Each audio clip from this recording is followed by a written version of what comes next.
Hi everyone, welcome to E readers. आज हम discuss करने वाले हैं अकाउंटिंग एंट्री से रिलेटेड एक important topic that is purchases. इस वीडियो में हमने देखना है कि कैसे हम परचेजेस को बिजनेस की ट्रांजैक्शन की तरह रिकॉर्ड करते हैं और कौन कौन से अलग अलग केसेस हो सकते हैं परचेज से रिलेटेड और हर केस को हमने कैसे हैंडल करना है। So let's start. परचेज से रिलेटेड एंट्रीज सीखने से पहले हमें कुछ पॉइंट्स रिमेंबर करने होंगे। जैसे कि सबसे पहले हम ये चेक करेंगे कि हम परचेज़ कर क्या रहे हैं। हम गुड्स परचेज़ कर रहे हैं या फिर एसेट परचेज़ कर रहे हैं। अगर हम गुड्स परचेज़ करेंगे तो हम उसकी ट्रीटमेंट परचेज़ अकाउंट में करेंगे। अगर हम एसेट परचेज़ करेंगे तो हम उसकी ट्रीटमेंट एसेट अकाउंट में ही करेंगे, कोई भी परचेज़ अकाउंट ऐसा ओपन नहीं करेंगे।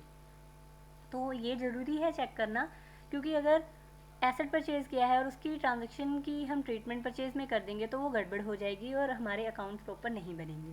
तो सबसे पहले आपको यही चेक करना है एंट्री पोस्ट करने से पहले कि हमने गुड्स परचेज़ की है या फिर एसेट। और जो अनदर पॉइंट है रिमेंबर करने वाला वो ये है कि परचेजेस हमारी हमेशा डेबिट होंगी। क्यों?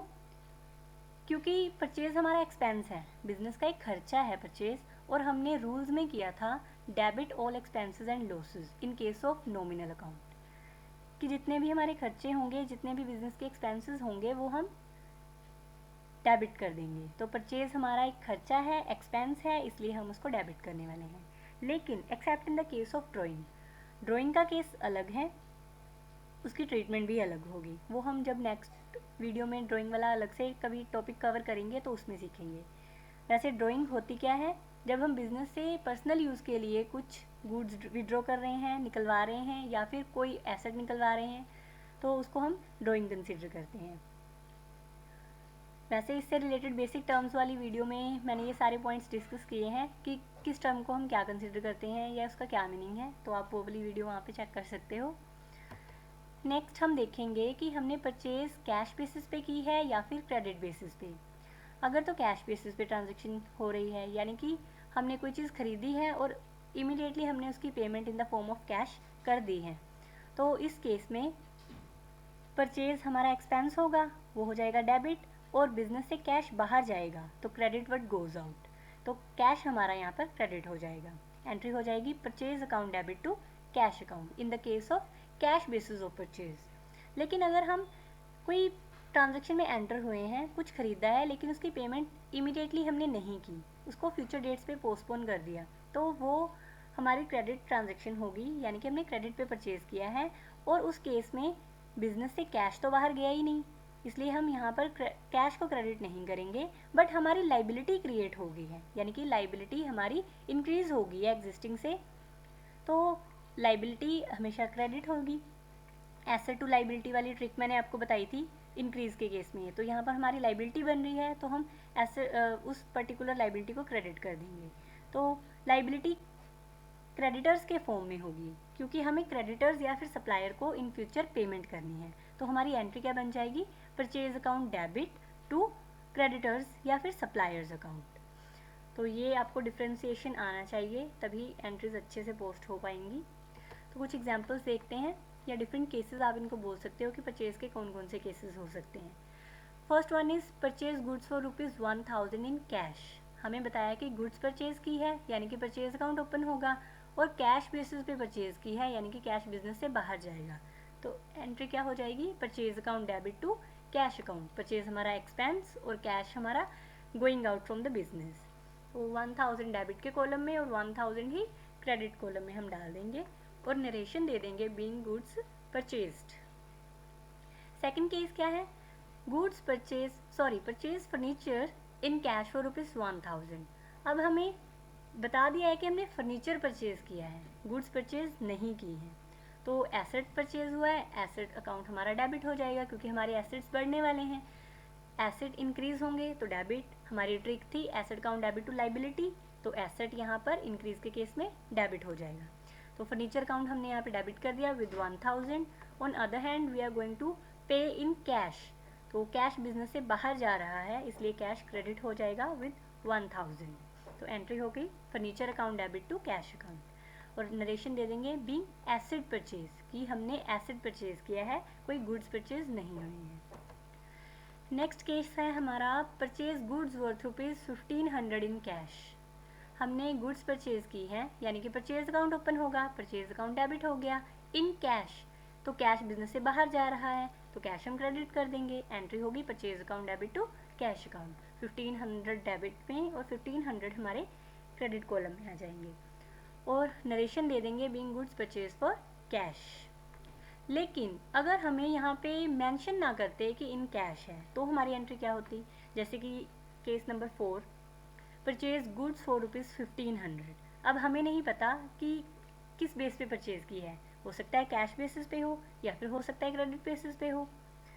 तो इस केस में हमें ध्यान रखना है कि जब भी हमें कुछ भी मेंशन नहीं किया, जितनी भी रिक्वायर्ड इन्फॉर्मेशन थी वो हमें नहीं बताएगी, तो उस केस में हम कैश ही ट्रांजैक्शन को कंसीडर करेंगे। क्रेडिट के केस में या तो हमें स्पेसिफाई किया होगा कि ट्रांजैक्शन क्रेडिट पे है या फिर पर्टिकुलर सप्लायर का नेम हमें गिवन होगा, तो हम मान सकते हैं कि वो ट्रांजैक्शन हमारी क्रेडिट पे थी। लेकिन अगर ना तो क्रेडिटर्स नेम गिवन है और ना ही हमें क्रेडिट बेस गिवन है, तो इस केस में हम अज्यूम करेंगे कि ट्रांजैक्शन कैश बेसिस पे हुई है और हम कुछ भी और कंसीडर नहीं करेंगे, सिर्फ कैश को अज्यूम करेंगे कि बिजनेस से कैश पे हो गया है। तो एंट्री हो जाएगी purchase account debit to cash account, 1500 debit column और 1500 क्रेडिट कॉलम में अमाउंट आ जाएगी। और नरेशन दे देंगे being goods purchase for cash.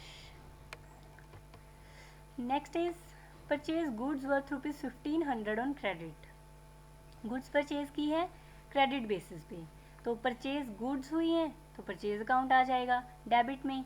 लेकिन यहाँ पे क्रेडिट बेस पे परचेज हुई है, कैश बिजनेस से बाहर नहीं जा रहा, लेकिन हमारी लाइबिलिटी क्रिएट हो रही है कि हमने फ्यूचर में क्रेडिटर्स को पे करना है, तो क्रेडिटर या फिर सप्लायर अकाउंट हो जाएगा हमारा क्रेडिट, क्योंकि जब भी लाइबिलिटी बढ़ती है तो हम उसे क्रेडिट करते हैं। एसेट टू लाइबिलिटी वाली पॉजिटिव एंट्री, उसी के हिसाब से हमने लाइबिलिटी को यहाँ पर क्रेडिट कर दिया। तो एंट्री हो गई purchase account debit to suppliers account, यानी कि अब जब भी फ्यूचर डेट्स पे हम पेमेंट करेंगे तो ये सप्लायर्स हमारे वहाँ पर डेबिट हो जाएंगे और टू हो जाएगा कैश, क्योंकि तब हम कैश पे कर चुके होंगे। तो ऑटोमेटिकली इनका इफेक्ट क्या पड़ा, यहाँ पर क्रेडिट हुए थे सप्लायर्स, वहाँ पर डेबिट हो जाएंगे, डेबिट से क्रेडिट कैंसिल हो जाएगा और नेट इफेक्ट एंट्री का रह जाएगा purchase account debit to cash. इसीलिए हम यहाँ पर क्रेडिट का अकाउंट, जो भी क्रेडिटर्स का अकाउंट है उसको कंसीडर करेंगे। नेक्स्ट केस है हमारा purchase goods worth ₹1500 from Rajan on credit. हमने राजन से परचेज की है ऑन क्रेडिट बेसिस पे। अब स्पेसिफाइड है कि क्रेडिटर्स हमारे हैं और प्लस पॉइंट ये हो गया कि हमें क्रेडिटर का नाम भी दिया है, तो हम क्रेडिटर लिखने की बजाय उस क्रेडिटर का नाम ही लिख देंगे। तो हमारी एंट्री बन जाएगी परचेज अकाउंट डेबिट, क्योंकि गुड्स परचेज हुई थी, टू राजन अकाउंट, क्योंकि कैश पे नहीं हुआ बल्कि राजन एज ए लाइबिलिटी क्रिएट हो चुका है, राजन का अकाउंट जिसमें हमने अभी फ्यूचर में पेमेंट करनी है। तो 1500 डेबिट और 1500 क्रेडिट में अमाउंट आ जाएगी और नरेशन दे देंगे being goods purchase for credit. Next case है हमारा purchase goods worth ₹1500 in cash from राजन।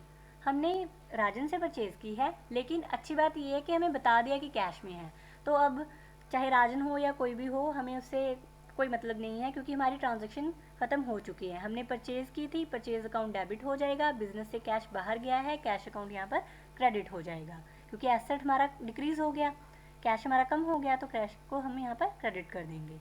या फिर आप ऐसे कह सकते हो कि cash going out of business है, तो रियल रूल के अकॉर्डिंग हम क्रेडिट वर्ड गोज आउट कर देंगे। तो एंट्री बन गई purchase account debit to cash account, 1500 debit and 1500 credit column में, और एंट्री का नरेशन दे देंगे being goods purchase for cash.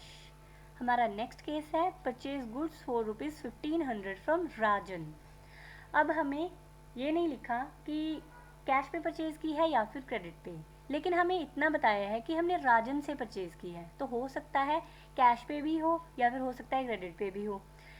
इस केस में हमें ये स्पेसिफाइड नहीं है कि कैश पे हुआ है, इसलिए कैश तो आएगा नहीं, लेकिन हमें सप्लायर का नेम गिवन है, तो हम सप्लायर के नेम से अकाउंट ओपन करके उसको ड्यू कर देंगे, यानी हमारी लाइबिलिटी क्रिएट हो गई है कि हमने राजन को पे करना है, क्योंकि यहाँ पे कैश मेंशन नहीं है।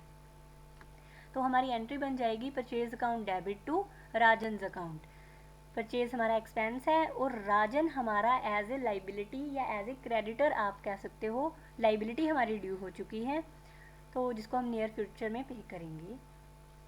हमारी अमाउंट आ जाएगी 1500 डेबिट कॉलम में और 1500 क्रेडिट कॉलम में, और एंट्री का नरेशन दे देंगे being goods purchase on credit basis.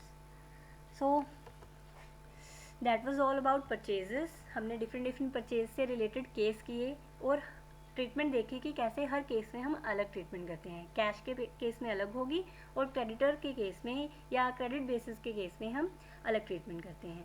So next इसी तरह की वीडियोस देखने के लिए आप चैनल को ज़रूर सब्सक्राइब करें और बेल आइकन को प्रेस करें ताकि जैसे ही नेक्स्ट वीडियो आए आपको इमीडिएट नोटिफिकेशन मिल जाए। So till then stay home, stay safe, thank you.